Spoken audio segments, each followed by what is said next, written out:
Hi, how's it going? Blazing Yeti here, and in today's video we're looking at Imani tech vehicles. Why? Because they're awesome, and I want to know which is the best one of these for roaming around in free mode. For those of you that somehow stumbled onto this video and don't know what an Imani tech vehicle is, they are vehicles that can be equipped with missile lock-on jammers, extra armor, and some of them can even have guns installed.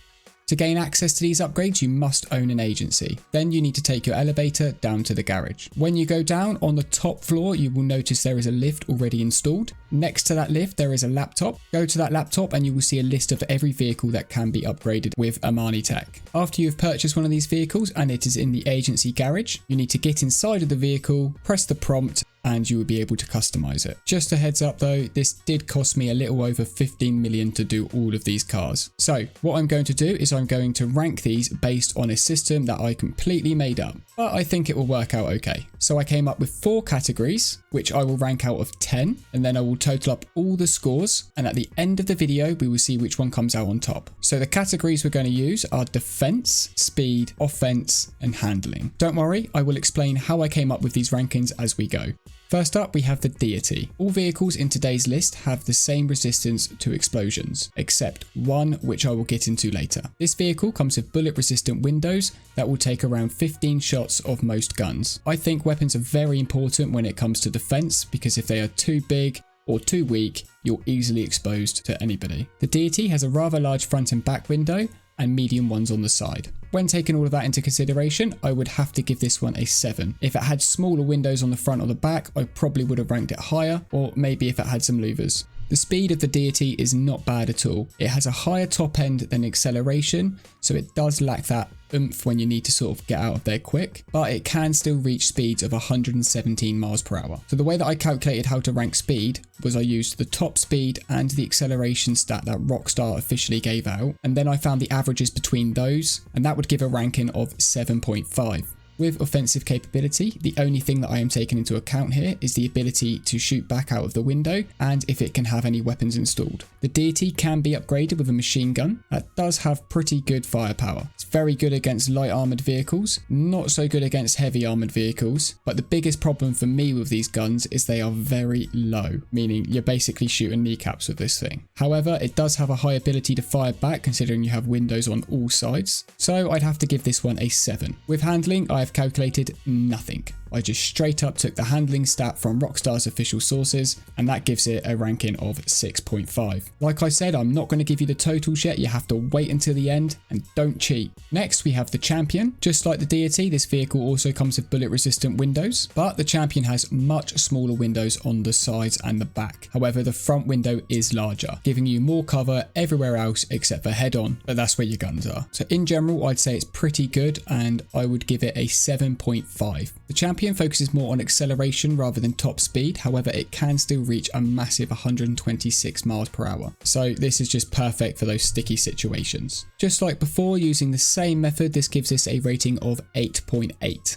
So you can also equip the machine gun to the Champion. It's exactly the same one as what the Deity has, and it's at the exact same height. So there's no difference here really in the capabilities from them. So it's going to get a similar rating of 7. And like I said, not much to say about the handling, but it is 7.7.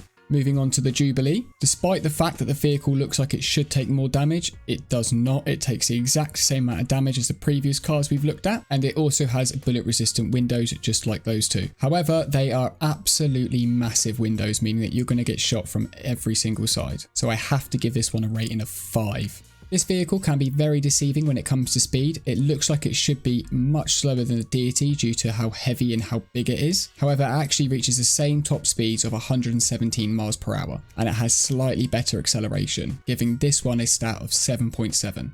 So the Jubilee has the same machine guns as the last vehicles, but they are at the perfect height in my opinion. And because the windows are so big, although you can be shot from anywhere, you can also shoot back from anywhere. I'd have to give this one a rating of 8. And the handling on this monster is 6.9. Next is the Buffalo STX. So just like the previous vehicle, this has bullet resistant windows, but this time the back window has louvers, meaning that there is less chance of being hit from behind. The windows on the front and sides are of medium size and can leave you kind of exposed, but the rear louver is so good at protecting you, I have to give this one an 8. This is a very quick vehicle with a top speed of 126 miles per hour and great acceleration. Not as good as the Champion, but good enough to send your front end of your car into the air. Using the same calculations, this gets an 8.5. This vehicle comes with the same machine guns as the Champion, and they are at a similar height. But because the back window is blocked by the louver, you can only shoot in front of you and to the sides, limiting how you can fight back, but it does force the enemy to have to come either to the sides or in front of you, which is where your guns are pointing. So I'd have to give this one a solid 7. Because this vehicle is so quick, it does need good handling, and it does. It has 7.8. Now we have the Patriot military spec. This vehicle is massive, just like the Jubilee, but once again, it does not grant you any defense bonuses. But it can be equipped with a solid hard top, which will make it impossible for you to be shot from behind. It also has very, very small windows on the side, and the front is well protected by your guns. So it has to be at least an 8 for this one. This is where the Patriot really gets let down a bit. The top speed is only 96 miles per hour, and with the lack of acceleration, it's quite slow, giving this a rating of 6.3.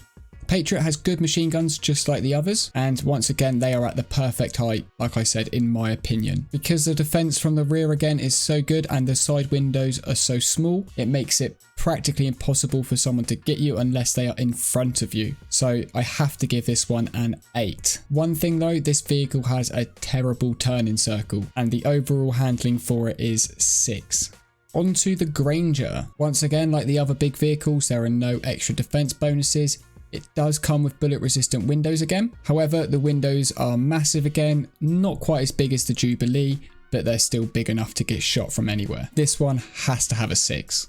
So this thing is just a little bit faster than the Patriot. It reaches speeds of just over 96 miles per hour, but going by Rockstar stats, it's 0.1 higher, giving it a 6.4. The Granger has the same type of machine guns as the rest, and once again they're at perfect height. Also, because the windows are all around the vehicle, you have access to shoot anybody from any angle. So this one is getting a 8. And the handling is a bit better than the Patriot, it's a 6.6. The Bravado Greenwood. So while this vehicle doesn't have any bullet resistant windows, it does have louvers on the back, and the roof is very low, making it hard to actually shoot from the sides or from the front. It's getting a 8.5. Being a muscle car, it is a very punchy vehicle, but it does lose its traction because of the rear wheel drive. However, it still has a top speed of 118 miles per hour, giving this a rating of 7.3. Unfortunately, there are no weapons available for the Greenwood, meaning the only way that you can fight back is by either using your own guns or using the slick countermeasures, which does let this down massively, giving it a 5. With it being very fast and it having rear wheel drive, it does come out at 6.9. And now onto the Omnis EGT, which seems to be a very popular vehicle in the community. Once again, this vehicle lacks the bullet resistant windows, and unlike the Greenwood, it doesn't have any rear louvers, leaving you exposed from any angle. However, it does have smaller windows and a very good acceleration stat, which we'll get into in a second. So it does counter for its weaknesses, but it is only getting a 6 for defense. This is where the EGT really shines. It has a fairly good top speed of 111 miles per hour, but the acceleration stat is maxed out, which gives this beast a 9. Not much to say here, no guns just like the Greenwood, so you have to bring your own gun. It gets a shallow 5 from me. Having such a high acceleration stat means that it needs good handling, otherwise you're not going anywhere. And thankfully it does, it has a maximum handling stat of 10.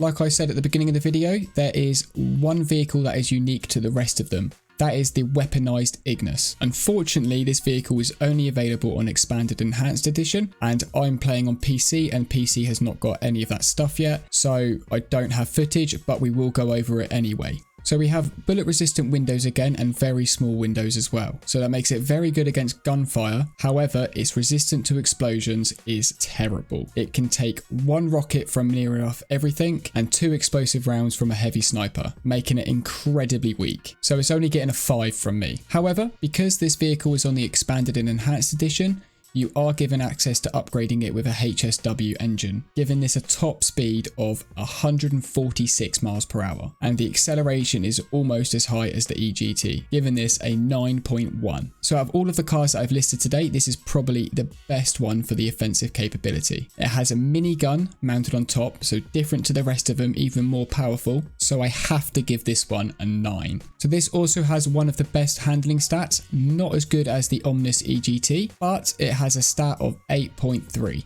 Right, stop. Before we get into the leaderboard, if you made it this far, you must like the video. So just hit that subscribe button and you'll see more of it. And if you agree or disagree with anything that I've said today, let me know in the comments. Also, hit the like button. Thank you very much. Onto the leaderboard. So I have totaled all of the scores together. So in last place with 6.75, we have the Granger. Next with 6.9, we have the Jubilee. Third from the bottom with a 6.92, so just edging out ahead, we have the Greenwood. Then with a solid 7, we have the Deity. In the middle of the board, just edging out ahead with a 7.07, we have the Patriot. Fourth place with a 7.5 is the Omnis EGT. In third place with 7.75, we have the Champion. So the top two places were extremely close. Second has 7.82 and first has 7.85.